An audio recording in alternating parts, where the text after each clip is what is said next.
কিছু কিছু কাজ এমন থাকে যেগুলো দেখে তো বিরক্ত লাগে, তার সঙ্গে টেনশনটাও বেড়ে যায়। তো আজ সেই টেনশনগুলো দূর করতে বেশ কিছু টিপস আমি নিয়ে এসেছি। আর বিশেষ করে এই যে পেনগুলো বা পেনের ঢাকনা বা নষ্ট হয়ে যাওয়া পেন এতটাই কাজে আসবে, তোমরা দেখে অবাক হবে। তার আগে আমি কিছু রান্নাঘরের টিপস তোমাদের সঙ্গে শেয়ার করব, যেটার জন্য আমরা অনেক কখনো কখনো হয় না যে সকালে উঠে কি রান্না করব বা কি ব্রেকফাস্টে কি দেব, বাচ্চাকে কি দেব। তো খুব সহজ পদ্ধতি, ঘরে যদি কিছু না থাকে তো কিংবা কাজটাকে যদি তাড়াতাড়ি করতে চাও, তো খুব সহজ একটা পদ্ধতি। তো আমি রুটির জন্য আটা মেখেছিলাম, আর এভাবে রুটিটাকে বেলে নিলাম। আর বেলার পরে ওতে দিয়ে দেব যা ঘরে আছে তোমাদের। যেমন ধরো পেঁয়াজ কুচি, লঙ্কা কুচি, ধনেপাতা কুচি কিংবা কারি পাতা কুচি, আর তারপরে টমেটো কুচি। যদি ক্যাপসিকাম থাকে তাহলে সেটাও দেবে, যদি গাজর থাকে তাহলে সেটাও গ্রেট করে দিয়ে দেবে। আর ওতে দিয়ে দিলাম আমি এক টুকরো বাটার। বাটার যদি না থাকে কোনো সমস্যা নেই, থাকলে দিয়ে দেবে। তো আমি এক জায়গায় রেখে দিয়েছি যেহেতু এটা ভাজবো, সে কারণে। আর এইভাবে এটাকে ফোল্ড করে নিলাম, মানে একটা ফোল্ড করে নিলাম, করার পরে কাঁটা চামচ দিয়ে এইভাবে মুখটাকে বন্ধ করে দিলাম। মানে কাঁটা চামচ দিয়ে বন্ধ করলে হবে কি, এটা একটা ডিজাইনের মতো হয়ে যাবে আর মুখটাও বন্ধ হয়ে যাবে। আর এটার জন্যে মানে এটা দিয়ে খাওয়ার জন্য তেমন কিছু বলতে কিচ্ছুই লাগবে না, এমনি এমনিই খাওয়া যাবে। আর বাচ্চাদের টিফিনের জন্য তো একদম ফাটাফাটি, তারা এতটুকুও ছাড়বে না, সবটা চেটেপুটে খেয়ে ফেলবে। আর আরও একটা পদ্ধতি আমি দেখাচ্ছি তোমাদের। যেমন ধরো এইভাবে আমি রুটিটাকে বেলে নিয়েছি, তারপরে আমি ওতে দিয়ে দিলাম বাটার। বাটারটা অপশনাল, থাকলে বাচ্চাদের জন্য ভালোই হবে। তো যাই হোক, আর যা যাবতীয় এর আগে আমি দিলাম রুটিতে, ঠিক ওইভাবে দিয়ে দিতে হবে। আর এইভাবে যেমন আমরা পরোটা করি ঠিক সেইভাবে ভাঁজ করতে হবে। আর ভেতরে যে পুরটা আমি দিলাম, মানে যে জিনিসগুলো দিলাম, একদিকে দিতে হবে এক কর্নার হিসাবে। আর হালকা করে বেলে নিতে হবে। বেলে নেওয়ার পরে ওই কাঁটা চামচ দিয়ে এইভাবে মুখটাকে বন্ধ করে নিতে হবে।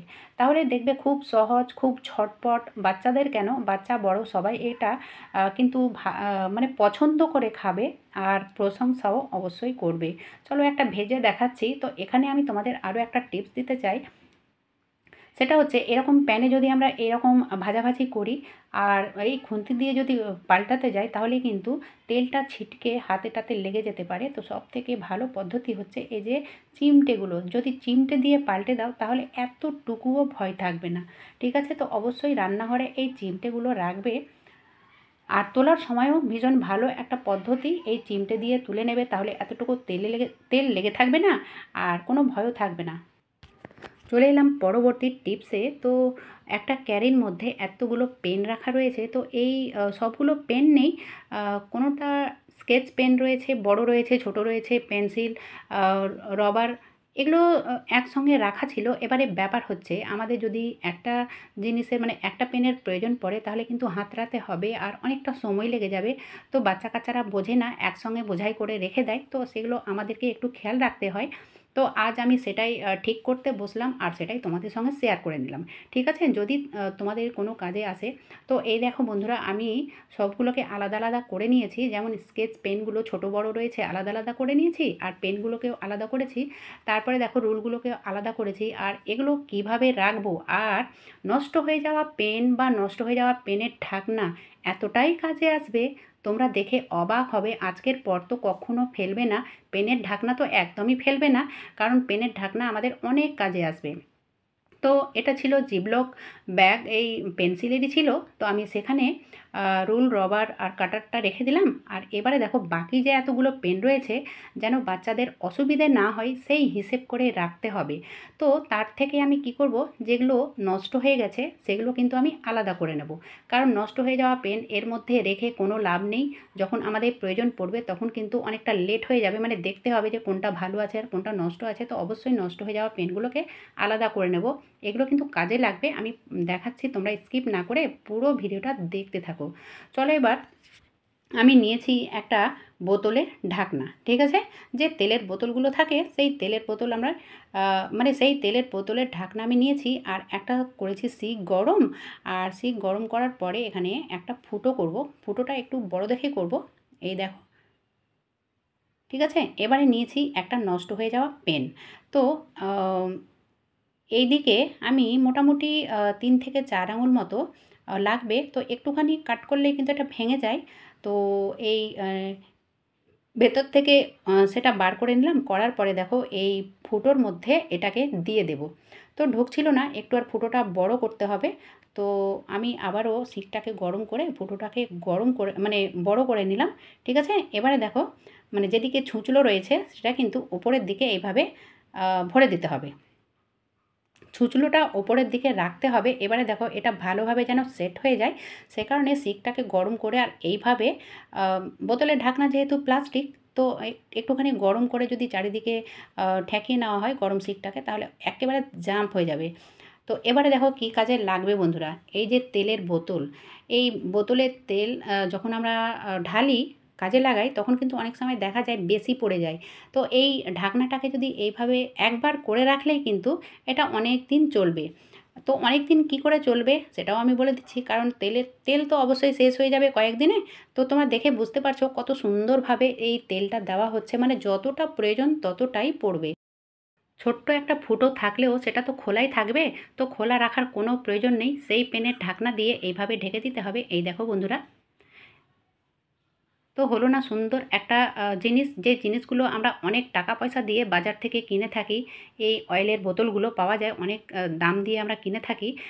এবারে যখন তেলটা শেষ হয়ে যাবে তো ঢাকনাটা আমরা আবার মানে অন্য বোতলে ট্রান্সফার করে নেব। চলো এবার দেখে নেওয়া যাক পরবর্তী টিপস বা আইডিয়া। তো এখানে নিয়েছি বন্ধুরা আমি দুটো বোতল। তো দুটো বোতলের মানে স্টিকারটা তুলে নিয়েছি। এবারে ওপর থেকে মানে যেখান থেকে ছুঁচলো হওয়া শুরু হয়েছে সেখান থেকে আমি কাট করে নিলাম। ঠিক আছে? তো দুটো বোতলেরই ঠিক ওইভাবে কাট করে নেব। আর অবশ্যই এই জায়গাটুকু একটু সমান করে নিতে হবে, কাঁচির সাহায্যে সমান করে নিতে হবে। আর এটা খুব সহজে কাটাও হয়ে যায়। তো সেমভাবে আমি দুটো বোতলকে কাট করে নেব। এবারে দেখো এই যে বড় বোতলটা রয়েছে, আমি মানে এই সাইজের বোতল নিয়েছি, তোমরা চাইলে এর থেকেও বড় বোতল নিতে পারো। আর এটা যেহেতু কোল্ড ড্রিঙ্কসের বোতল, তো এরকম একটা ডিজাইনের মতো থাকে। তো সেই জায়গাটুকু আমি কাট করে নেব। তো কিভাবে কাট করছি তোমরা দেখে নাও, খুব সহজ পদ্ধতি। তো আমি একটা ছুরি গরম করে আর এটাকে কাট করে নেব। তোমরা চাইলে শুধু কাঁচির সাহায্যেও কাট করে নিতে পারো, এটা খুব সহজে কাট করা হয়ে যায়, কোনো অসুবিধে হবে না। কিংবা একটা শিক গরম করে সেটা দিয়েও কাট করতে পারো। এই দেখো ঠিক এইভাবে শিকটাকে গরম করে, আর এটা খুব সাবধানের সঙ্গে করতে হবে। আর শিকটা কিন্তু খুব সহজে আবার ঠান্ডাও হয়ে যায়, সে কারণে এটা কাট করতে গেলে মানে চুলার কাছেই বসতে হবে। আর চুলোটা সিম করে রেখে দিতে হবে, বারবার গরম করতে হয়।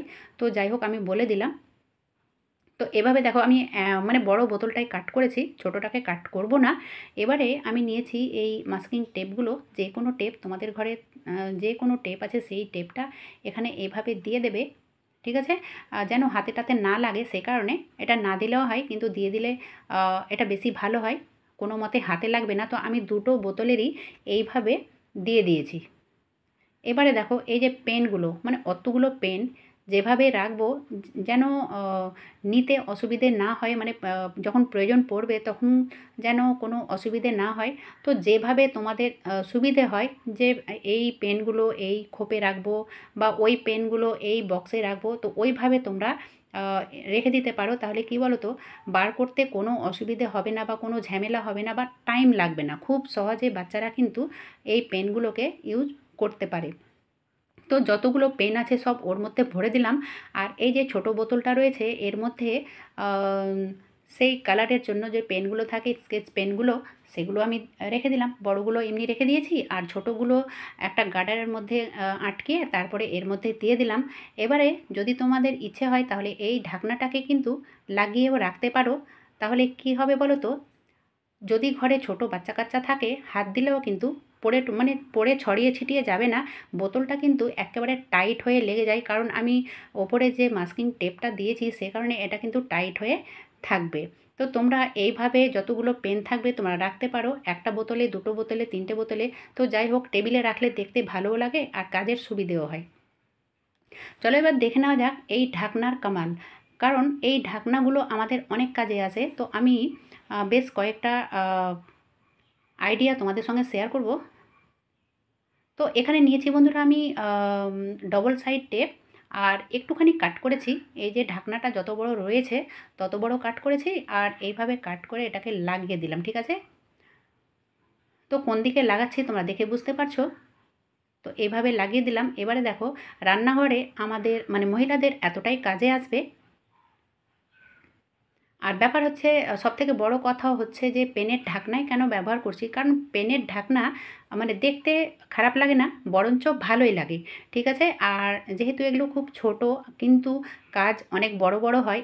তো এইভাবে আমি রান্নাঘরে লাগিয়েছি, যে জায়গায় তোমাদের সুবিধা হয়। ঠিক আছে, কারণ আমাদের রুটি করতে করতে আমরা আংটিটা খুলে যেখানে সেখানে রেখে দিই, কিংবা বাসন মাজার মানে সময়ও আমরা আংটিটা যেখানে সেখানে রেখে দিই। তো বন্ধুরা, যেখানে সেখানে না রেখে আমরা এইভাবে রান্নাঘরে যদি 2-3টে পেনের ঢাকনাগুলো আটকে রাখি, তাহলে কিন্তু আমাদের মানে কোনো মতে জিনিসটা হারাবে না, এক জায়গায় থাকবে, আর পরবর্তীতে আমাদের মানে খোঁজাখুঁজিও করতে হবে না। চলো দেখে নেওয়া যাক পরবর্তী টিপস।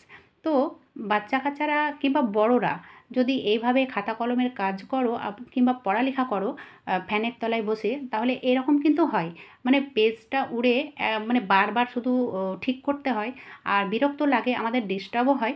তো এই দেখো, খুব সহজ একটা পদ্ধতি। এই পেনের ঢাকনাগুলো যদি আমরা একটা কৌটোর মধ্যে ভরে রাখি, তাহলে কিন্তু খুব কাজে আসবে। কারণ ফ্যানের তলায় যদি ঘন্টার পর ঘন্টা আমাদেরকে বসে থাকতে হয় পড়ালেখার ক্ষেত্রে, আর বারবার শুধু সেটাকে যদি মানে পেজগুলোকে যদি ঠিক করতেই হয়, তাহলে কিন্তু ধ্যানটা অন্যদিকে চলে যায়। তো অবশ্যই তোমরা এইভাবে করে করে দেবে, তাহলে কিন্তু কোনো টেনশন থাকবে না বা কোনো ঝুট ঝামেলা হবে না। চলো এবার দেখে নেওয়া যাক পরবর্তী টিপস, সেই পেনের ঢাকনা নিয়ে। কারণ স্কুলে যখন বাচ্চাদের হোমওয়ার্ক দেওয়া হয়, তো পরের দিন হোমওয়ার্ক তারা নিয়ে যায় স্কুলে। তো যদি সঠিক সময়ে বার করতে না পারে, মানে বার করতে যদি দেরি হয়ে যায়, তাহলে অনেক সময় দেখা যায় বাচ্চাদের শাস্তিও দিয়ে থাকে টিচাররা। তো বন্ধুরা, ঘর থেকে আমরা যদি বাচ্চাদের সেই হোমওয়ার্কের জায়গায় এইভাবে পেনের ঢাকনা লাগিয়ে দিই, তাহলে কিন্তু তাদের খুলতে মানে 1 সেকেন্ডও লাগবে না, এভাবে ধরবে আর সেই হোমওয়ার্কটাকে বার করে নেবে। তো হলো না সুবিধে? অবশ্যই তোমরা বই হোক কিংবা খাতা হোক এইভাবে করে দিতে পারো। কেমন লাগলো বন্ধুরা আজকের এই ভিডিও? যদি ভালো লেগে থাকে তাহলে অবশ্যই লাইক করো, আর সবার মাঝে বেশি বেশি শেয়ার করো, তারাও যেন অজানা না থাকে। এতক্ষণ আমার ভিডিও দেখার জন্য ধন্যবাদ।